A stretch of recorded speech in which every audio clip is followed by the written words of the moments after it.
Greetings and welcome to the Cerebral Women Art Talks podcast. I'm Phyllis Hollis, your host. As an extension of my Instagram page, Cerebral Women, this podcast offers insights into the visual art world. I interview artists, mainly artists of color and female artists who will freely articulate what inspires their creativity. In addition, you'll hear interesting perspectives from dedicated art professionals who work with artists and the art institutions that feature them. I'm confident that collectively, these individuals will indeed stimulate your mind as they do our eyes. Please know these interviews are conducted in my Manhattan apartment, so please forgive the background sounds of city life. Welcome to the Cerebral Women Art Talks podcast. In this episode, I feature Rico Gatson. He is a multimedia visual artist whose work explores themes of history, identity, popular culture, and spirituality through sculpture, painting, video, and public art projects. Over the course of almost 2 decades, he has been celebrated for politically layered artworks, often based on significant moments in Black history. From the Watts Riots, the formation of the Black Panthers, to the election of President Barack Obama, are a few subjects touched upon in his work. Rico's work has been exhibited nationally and internationally, including exhibitions at the Studio Museum in Harlem, the Whitney Museum of American Art, the Essl Museum in Austria, the Smithsonian American Art Museum in Washington, D.C. In 2019, Rico completed a large commission for MTA Arts and Design titled Beacons, 8 permanent large-scale mosaics of prominent figures associated with and installed in a subway station in the Bronx. His work is featured in the permanent collections of the Smithsonian American Art Museum, the Studio Museum in Harlem, the Denver Art Museum, the Cheekwood Museum, the Kempner Museum, and the Yale University Art Gallery. His work is also included in numerous private collections. Enjoy this episode featuring Rico Gatson. Rico, welcome to my Cerebral Women Art Talks podcast. I am delighted to have you. Thank you for having me, and I'm delighted to be here. Thank you. So when did you discover your artistic passion? I like to say, or I've said in the past, that kind of started when I entered the world. Mm-hmm.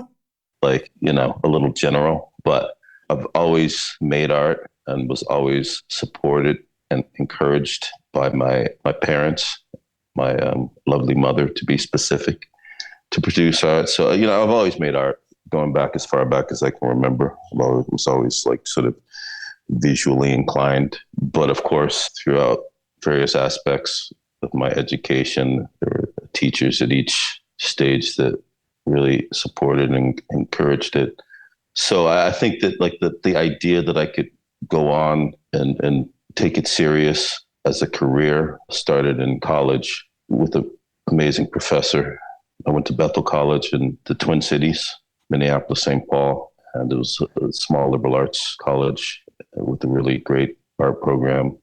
I started in graphic design, switched to studio art, and this professor was the person that really sort of inspired me to think about going on to getting an MFA. I would say that was the spark that led me to where I'm at today with it. So I went on to Yale from there and did an MFA in sculpture and moved to New York and so on. And do you recall if early on there was a particular work of art or artist that influenced you? I mean, in the beginning, again, it was just just responding to the world at large, wanting to sort of just replicate or make or impress. I think that's the kind of your first audience is obviously your family or your parents. So at a certain point, and I can't think of specific instances, say as far back as high school, but of course in college, I was opened up to a world of makers. So I went to a small liberal arts college in the Midwest and had a great professor in sculpture, Stuart Luckman, and was exposed, I remember early, to the great Chicago-based sculptor, Richard Hunt, and got to meet Richard when I was, still must have been about 1986. And so, that was big in terms of someone who had, received recognition early in their career and was making somebody, an artist of color, which meant a lot to me, being at the small liberal arts, mostly white institution. And so, yeah, that had an impact, so I think that was early, like, wow, like an early indication that like I could maybe pursue it. As I don't know if I was thinking like career, but as a way, to sort of as an approach to a life. So, yeah. How would you define your practice? I would define my practice as multidisciplinary. Like I said, I studied sculpture. Prior to that, just to go back a little bit, I was studying graphic design, and then I switched to fine art and really caught the sculpture bug, the object making bug. So, but like that morphed into other areas, i.e., video, installation, and so on, going back all the way back. But so I think that I still think of myself as a multidisciplinary artist, cross-disciplinary. I'm working in all of those mediums. But currently, I'm making paintings, which I also refer to as painted things.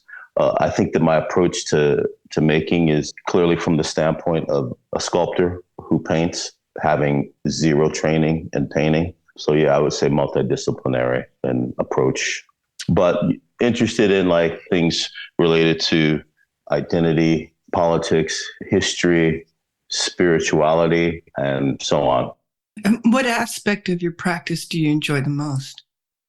Just making, just being a studio-based producer. It's staying engaged in the process of just making stuff, so to put that in a more succinct way, just really being engaged in, trying to realize the vision that could also translate to my vision as a maker, as a thinker. I really think of myself as someone who is engaged in like making handmade things. So, and I like to think about like the transference of energy from me into the work. So I think that that's a really important way to process how I'm thinking about the work. I mean, the works can look very sort of planned, but there's a lot of spontaneity, I think. So not so much the execution, but so far as like how I might approach a specific work, painting or what have you. So it's really about the hand. And I think that there's something that relates to a certain kind of spirituality as I'm defining it for the purposes of, placing, or sort of interpreting or expressing that part of, my practice. What materials do you use? So right now I work with acrylic paint on wood. So as opposed to canvas. So that's something that I think that is related to this whole idea of a sculptor who paints.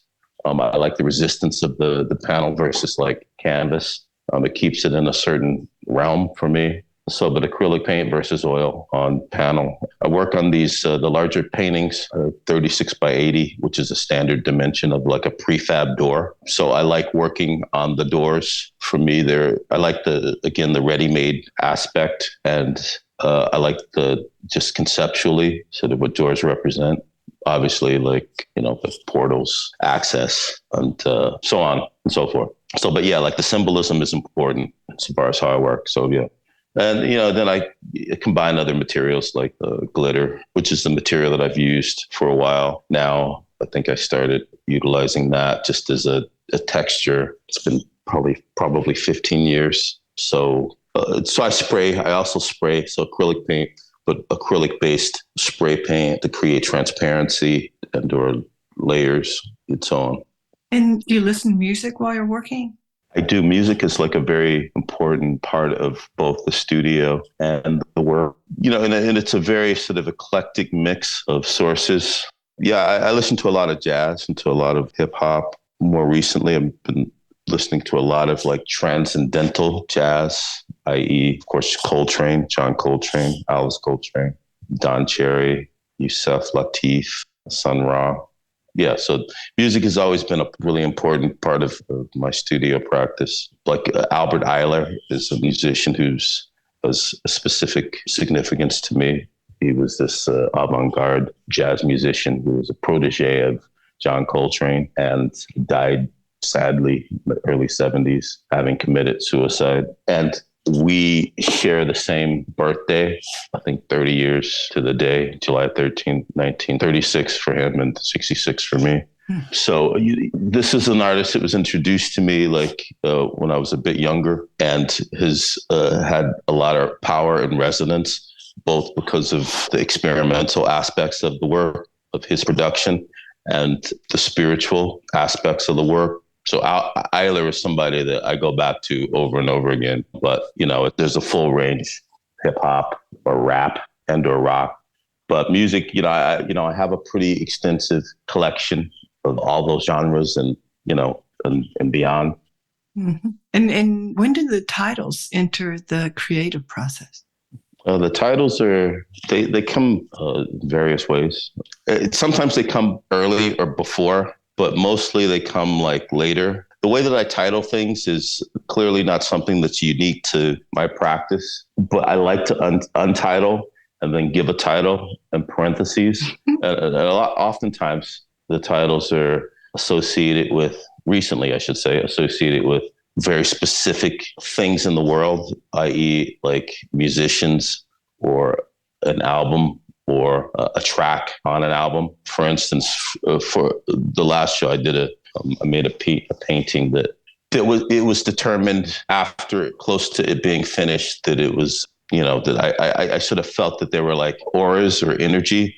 And so it's inspired to title the piece Untitled Ghosts after Albert Eiler. It was I think his first album in 1993. And I also titled my last show at Miles McKinnery with the same title. But yeah, they come at various points in the creative process, but a lot of times toward the end. What are you excited about right now? So much. That's great. Love that. Yeah, there's almost too much. I'm excited about just politically what's happened, what's happening. I feel that a page has been turned. I'm excited about, I guess, coming through this global pandemic, even though it's still here, but life seems to be returning weirdly back to normal in a way that is like something's occurred that feels good. Obviously, the vaccines have made it possible for us to kind of be together, but I think that we've spiritually moved to a different place somewhat, albeit the world's still pretty challenged, but I think the fear is dissipating. I'm excited about so much, on a personal level, there's just so much happening. I'm excited about my show coming up at Miles McKinnery, opening December 8th, and to share these new paintings. I'm excited to see the exhibition. That's my friend who also shares the same birthday, Kwasi Dyson at Pace. Yeah, there's so much going on right now. Yeah, it's wonderful. Yeah, I know I didn't answer art excitement. I mean, of course, there's so much to be excited about. Yeah, there really is. There really is. I actually don't mind watching the news again. And when you're working, creating, do you think about who your audience is? And do you ask yourself, will they understand my message? Yeah, I mean, I think that's something that's I'm going to say something that's kind of contradictory, because I think that to a certain extent, the audience or consideration of an audience is kind of always there. I think that at this point for me and my trajectory and making, I'm just trying to sort of stay true to whatever it is that I feel that is important for me to kind of I'm just trying to stay true to the work and trying to listen. So I think that comes with time. So yeah, the audience is always there, but hopefully not as loud as it once was. So yeah, they're there, but they're not there and screaming.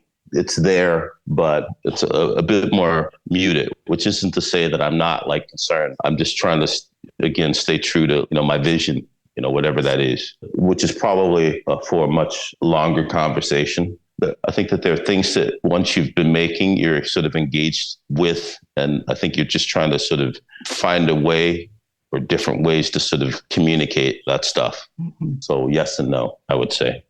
How do you keep learning?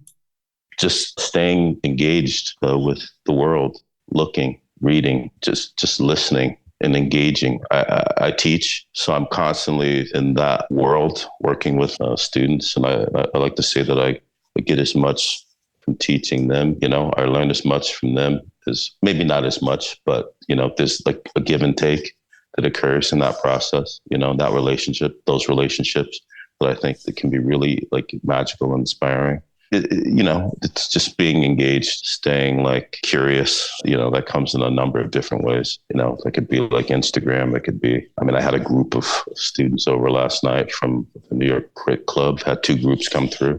It was really inspiring to get into like just a real sort of conversation about what it is that we're trying to do here as artists. But yeah, so like that, it doesn't come from the news. I'm not inspired by the news often. Yeah, but art, my friends, my kid, yeah, just beauty. Yeah. Well, art will save us. So as an artist, it's a lot of work and responsibility to save us, but we need you guys to do what you do. But what would you say is one of the most challenging things that you've encountered as a visual artist?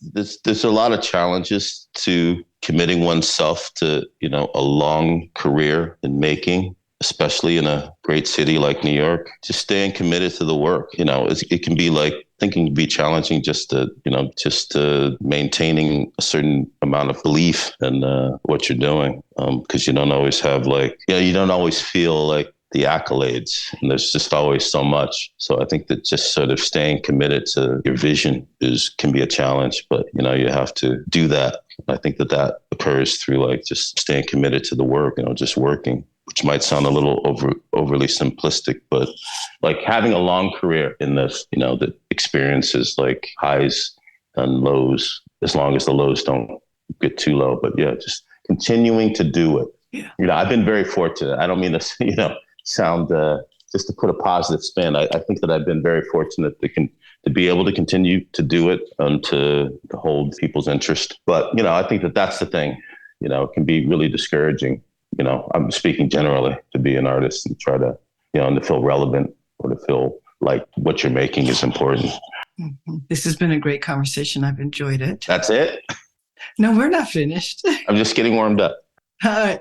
The last question I have for you is, what do you feel is the purpose of art? And as an artist, what is your role? I think the purpose of art is just to, this is going to sound really simple, but to try to put light in the world, try to expose, illuminate things that are not sort of apparent. And I think that like my role is consistent with that, is to try to like create things that help to change and help to bring like something of importance, but light. Like I talk a lot about, or think a lot about light. I think that I hope that it's consistent in the work. But yeah, just to illuminate. It's not joy. Though art can do that, connected with that, which can also be about joy. But yeah, to be truth and honesty, I think is important. Not entertainment. I don't personally think that it's about entertainment.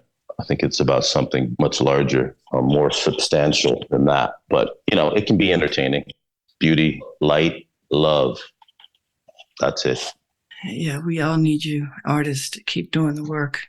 I guess another way to tie it up is that the work that I respond to the most is work that possesses some of the things I described. But I would also expand that to say that like it also has a certain kind of generosity, which I believe is related, So I think that artists need to be generous, and I think that, I hope that there's a certain kind of generosity, to the work. Access is a tricky word, but I think it's an important word and can be interpreted how you will, but it's connected to generosity. So I hope to be very generous in the work that I produce. And I hope that that's experienced by the viewer, by my audience. That's my story, and I'm sticking with it. Well, thank you so much. It's been a pleasure listening to your story, and I'm glad it's an honest one. And thank you for joining me on my podcast. Appreciate it. And thank you so much for having me. It's an honor, and really delighted to sort of connect and meet you. Thank you. In this virtual world. Yes. And then in the real world soon, yes. hopefully. Yes, in person, for sure. December exactly. At the gallery. December 8th, yes. Miles McKinnery.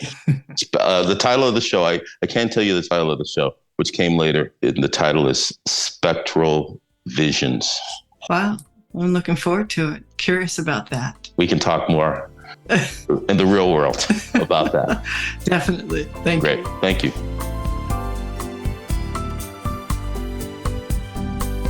Thank you for listening to Cerebral Women Art Talks podcast. For additional content, please visit cerebralwomen.com and be sure to follow Cerebral Women on Instagram.